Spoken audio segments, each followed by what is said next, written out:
Where's the interfering with? I saw that he took a phone and hit it, but I don't. The How phone was was it? active at that point in time, Your Honor. What's that? The phone was actually active at that point in time. Oh, okay. I did not notice that. All right. Thank you. All right, Nancy. We are back on the record now for the 28th Circuit Court here in Missaukee County. And the last file that we're taking up this morning, actually it's now afternoon, is People of the State of Michigan versus Felton James Knight. This is file number 25-3658-FH.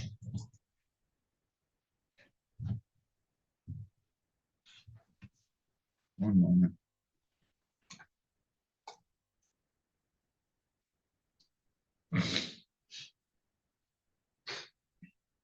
All right, appearances, please. Thank you, David Denell on behalf of the people. May it please the court, Robert Champion appearing on behalf of the defendant in this matter, who's seated to my left, Your Honor. Thank you. All right, so we're here for a final pretrial conference of this case being set for one of those to currently go to trial on or about April 21st. We are here and the parties have given to me some documents to consider during that last recess. The first one that I'll talk about is there is a written and signed plea agreement that will become part of the record.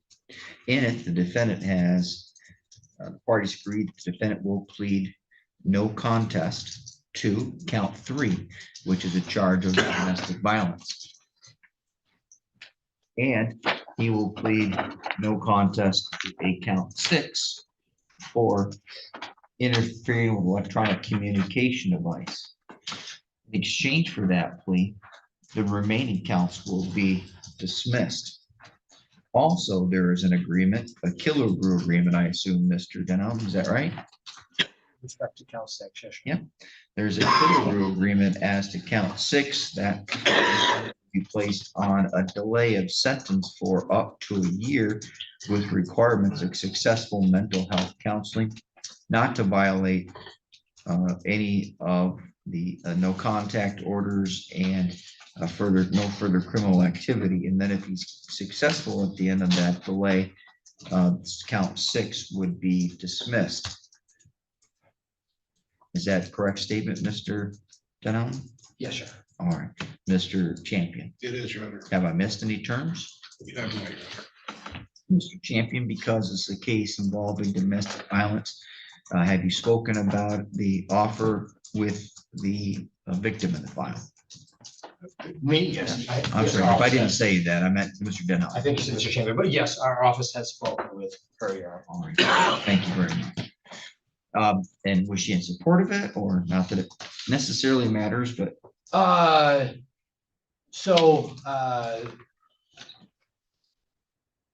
she was not necessarily not in support of it. She just she was not 100% on board with it, Your Honor, is the accurate. She was not entirely opposed to it, but we did advise her and we consulted her about what the offer would be, Your Honor.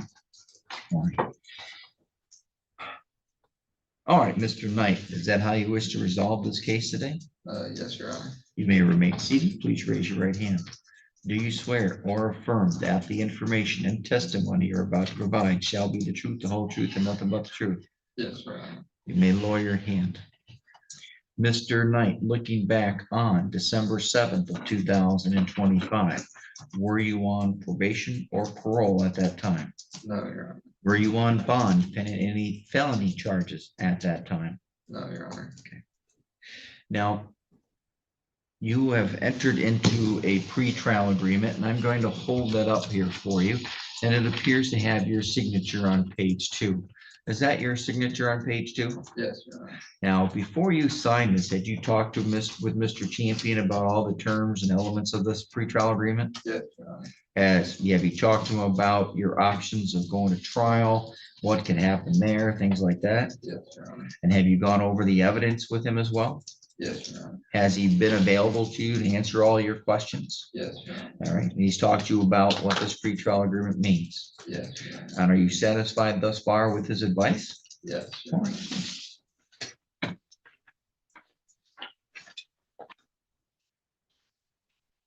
We're currently charged on a felony information. We're going to talk about the part of this agreement that covers the sentencing and toward the end here before I take the plea.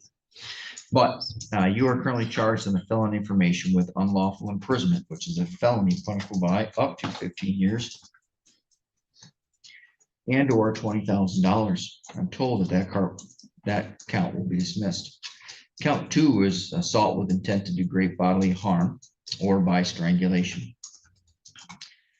That is a felony punishable by up to 10 years and or up to $5,000. And plus consecutive sentencing could be imposed if it occurred within a place of confinement, but it didn't. But regardless, count 2 is going to be dismissed.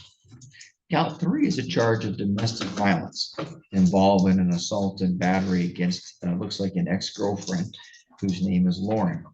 And that's a misdemeanor punishable by up to 93 days and or up to $500 in fines plus costs. Again, I'm told that you're going to plead no contest to that charge. Count 4 is a charge of malicious use of a telecommunication device, which is a misdemeanor punishable by up to 6 months and or up to $1,000. Do you understand? Yes, Your Honor. That count is also going to be dismissed. Count 5 is a charge of stalking, and that is a misdemeanor punishable by up to 1 year and or up to $1,000 plus up to 5 years of probation. And count 6, to which I'm told you're going to enter a plea of no contest to, is a charge of interfering with an electronic communication device, such as stopping somebody from calling for help or 911 through the use of a telephone. That's a felony punishable by up to 2 years and or up to $1,000. And that again is the second charge to which I'm told you're going to enter a plea of no contest to. So far, do you understand what the terms of the agreement are? Yes, Your Honor. Do you have any questions about what I've said thus far? No, Your Honor. By entering a no contest plea, it has the same impact as a guilty plea.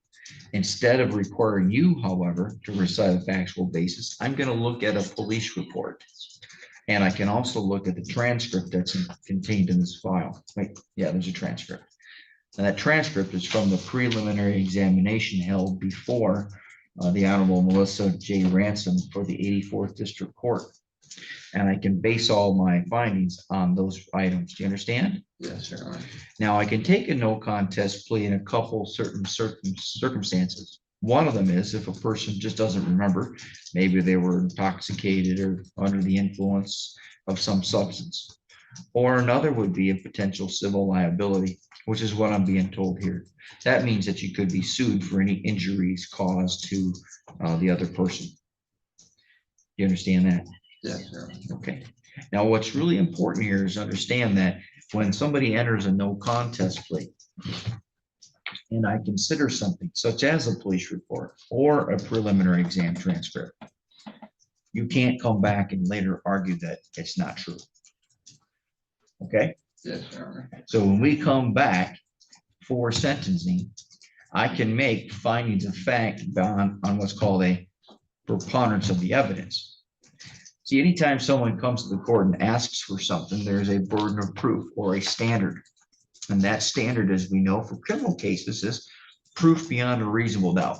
If you were to think about them as a screen or a hurdle in the courtroom, proof beyond a reasonable doubt wouldn't block out all the light, but it'd block out 99.9%. We don't really have percentages, but it's light, almost all of it. Preponderance of the evidence is 51%. Okay, do you understand? Yep. All right. So that means whatever's in this stuff I get to consider as fact for establishing a sentence. You understand that? Yes, Your Honor. Okay. Just want to make sure you understand what the means of the plea are. All right. Now, I've covered the pretrial agreement except for the potential punishment stuff. Now, oh wait, here we go. Looking for your advice or rights.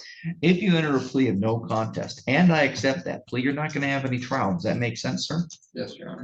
Now I'm holding up the second piece of paper that at the top says advice and rights, and at the bottom appears to have your signature. Is that your signature? Yes, Your Honor. Yeah. Did you read through all these rights before you place your signature there? Yes, Your Honor. Did you understand all the words that you read? Yes, Your Honor. And even more importantly, do you understand that if you enter a plea of no contest, and I accept that plea, you will be forever waiving these rights as they apply to this particular case. Yes, Your Honor. Also, you will be given up the right to claim that the plea was a result of any promise, threat, or inducement not told to me right now on the record. So, other than the terms of the agreement that we've gone over, except for the sentencing part, which I'll go over for in this moment, have there been any other promises, threats, or inducements to force or compel you to plead guilty that we haven't already talked about today? No, Your Honor. So thus far, are you entering the plea of your own free choice? Yes, Your Honor. Okay, now let's talk about the sentencing here. You have a misdemeanor and a felony. The misdemeanor, I told you, is punishable by up to 93 days. The felony is punishable by up to 2 years. Now that felony, anytime someone's convicted of a felony, the Michigan Department of Corrections makes a calculation under what's called the Michigan Sentencing Guidelines. I have no doubt that Mr. Champions talked to you about them because he talked to you about it on page 1 of the pretrial agreement. Now, first, those guidelines are not mandatory. I don't have to follow them. I have to consider them. I have to discuss them in a sentence, but they're not mandatory. Also, I can see that Mr. Champion and Mr. Denhoughton put down here on the bottom an estimate as to what they think those are going to score. And 0 to 6, considering what I understand, probably right. But the key thing is it's an estimate. Do you understand? Yes, Your Honor. And again, do you understand that they are not mandatory? Yes, Your Honor. Now, the next question is, has anybody told you exactly what I'm going to do? Like Judge Elmore has already promised this. No, Your Honor. Because I haven't. And now let's talk about what the agreement here is. In addition to receiving fines, costs, confinement, I can also put people on probation. Now, probation's got a lot of terms. I can make you not consume alcohol, not to go to bars. I don't know if alcohol is an issue, but those are just examples. Not to use your controlled substances, to seek mental health treatment, or attend whatever treatment the probation officers recommend and give to you, things like that. I can also give you what's called a delay of sentence. Now, a delay of sentence means I put you on a period of time where you're supervised. So an average person would go, that sounds a lot like probation, Judge Elmore. It is a lot like probation. It's almost identical, but we don't get to call it probation. The appellate courts will tell me, Judge, you shouldn't have said the word probation. You should have called it a period of supervision. So it's a period of supervision. It's basically probation. But anyways, for this delay, I can put you on it, and it's up to a year. And if you are successful with whatever terms or conditions I place on you, at that end of the year, you get a benefit. And the prosecutors agreed that in this case, the benefit is that count 2 would be dismissed. Count 3 would still be there. Okay. You understand that? Yes, Your So Honor. that is the agreement as I understand it so far. That doesn't mean Mr. Champion doesn't, or that he won't argue for another thing called 4A. I'm going to tell you, it would take a huge, I think Jesus would have to come down and talk on your behalf. But right now, who knows? I don't know enough about it, but I don't think I would give it to you on the domestic violence because of what I've seen so far. But you could get that period. And if you're successful, the charge could be dismissed. I don't know yet. I'm not making any guesses. I'm just going to let you know. Unlike a guilty plea, I've already know what the facts are. All right. So do you have any questions before I now turn to the plea? No, Your Honor. All right. Again, I'm going to tell you that I anticipate your words to be no contest. I'm not telling you what to plead or what to say. That's up to you. But whenever I ask this question, how do you plead? Because you've probably seen it on movies and television, you always blurt out, you meaning the defendant, blurt out the words guilty. So I anticipate your words to be no contest. As to count 3, domestic violence, and to count 6, interfering with electronic communication devices, how do you plead? No contest. Good job. I have before me, in addition to the transcript from the preliminary examination, which was done on January 8th of this year, and I have People's Exhibit our proposed exhibit number 1, which is a Missaukee County Sheriff Incident Report with the incident report number of 25-264317. And it appears to cover this file based upon the name of the arrestee, the name of the victim, and the dates and jurisdictional comments to involve this case. And it's 19 pages long. Mr. Denham, are you asking the court to accept People's Exhibit number 1? Respectfully, the people are here. And Mr. Champion, any objection? No objection, Your Honor. All right. And any objection, Mr. Denham, to the transcript? No, Your Honor. Mr. Champion? No, Your Honor. Thank you. And so both of those are, I'll take judicial notice of the transcript, which is contained here in the file and has a filing date of January 30th of 2026. If I said 25 earlier, I was incorrect. All right. The court has already reviewed the contents of these exhibits. I had those while the attorneys were out taking a break. The court first finds that there are the interests of justice do not, well, hold on, I'll wait on that finding. The court will first find that the date of December 7th of 2025 is well documented. The location here being out on South Taxi Alpha in Reeder Township here in Missaukee County is satisfied. I see here we're talking about a dating relationship between Lauren and the defendant Felton Knight. Also, there are statements here that definitely support both the interference of the communication device and the domestic violence that covers over multiple pages. And that is also contained inside the transcripts of the preliminary exam. Mr. Denhout, do you believe the interests of justice do not require the defendant to recite a factual basis? I do, Your Honor. Are you aware of any other promises, threats, or inducements? No, Your Honor. And do you believe the information contained in the exhibit satisfy the required elements for count 3 and 6? Yes, Your Honor. And do you believe the court's compliance with Mission Clause 6.302? Yes, Your Honor. Mr. Champion, do you agree with all 4? I do, Your Honor. Thank you. The court agrees and first finds that the defendant's plea today is made freely, knowingly, and voluntarily. The court further finds the information contained within the exhibit satisfy the required elements of proof for counts 3 and 6. The court finds that the interest of justice based upon potential civil liability allow the court to accept a no contest plea. The court also finds that it has complied with Michigan Rule 6.302. Therefore, the defendant is hereby found guilty of count 3 and count 6. The remaining counts will be dismissed at the time of sentencing. Mr. Knight, we're about done here today, but before you leave, you're going to follow that young woman over there in the front row, and she works for the Michigan Department of Corrections. She's going to prepare a pre-sentence investigation report. That report is going to include a description of the pretrial agreement, a very thorough description of the facts behind the case. It's going to include a history of any prior criminal history you may or may not have, probation violations if you had any of that kind of stuff, and how you've done on bond. It will also include a scoring of the guidelines for count 2. It will also include a recommendation as to a sentence. Please keep in mind those scorings, as I've already mentioned, are not mandatory. And also keep in mind whatever recommendation she provides or anybody else provides, it's just strictly that. It's a recommendation. I will pick the sentence. Do you understand? Yes, Your Honor. Now, there's one last thing I failed. I think I realized I just failed to cover. There's this agreement regarding the delay of sentence is one called a Killebrew.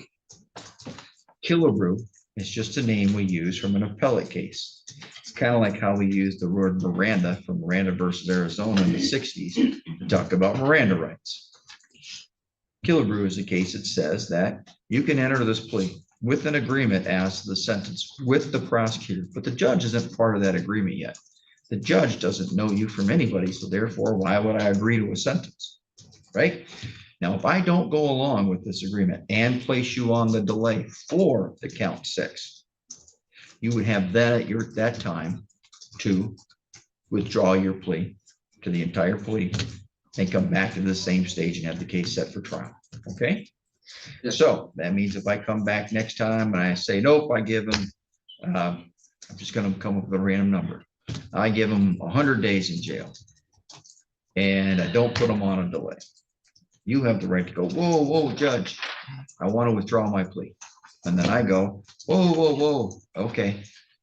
You get that right. That's what Killebrew means. I have to withdraw. I have to let you withdraw it. Otherwise, I don't have to. If I put you on that delay of sentence, so be it. All right, do you have any questions? No, Your Honor. Are you standing by your plea that we just entered? I should have said that all before I took your plea. Do you still wish to enter the plea that we have? Yes, Your Honor. The court further reinstates its findings. All right, thank you all. Oh, wait, hold on. The agreement, the packet she's gonna complete. You gotta go see her immediately. She'll give you a packet. You gotta complete it, turn it in. You'll have an interview with your attorney before coming back with the agent from that office. They'll just come and talk to you. And then third, Mr. Champion's gonna have to meet with you prior to coming back to court. Each side has the right to come back to this court and make objections or request corrections of the content of the scoring or whatever. All right, so 3 steps for you. Follow her, she'll give you a packet. 2, she'll schedule an interview, but you have the right to have Mr. Champion. And 3, Mr. Champion will meet with you probably 10 days prior to coming back to court and go over the report. Do you have any questions? No, Your Honor. Any objection to continuation of bond? Under the same conditions, no, Your Honor. Your bond hereby continues underneath the same conditions. And Mr. Champion? Nothing further, Your Honor. Thank you. All right.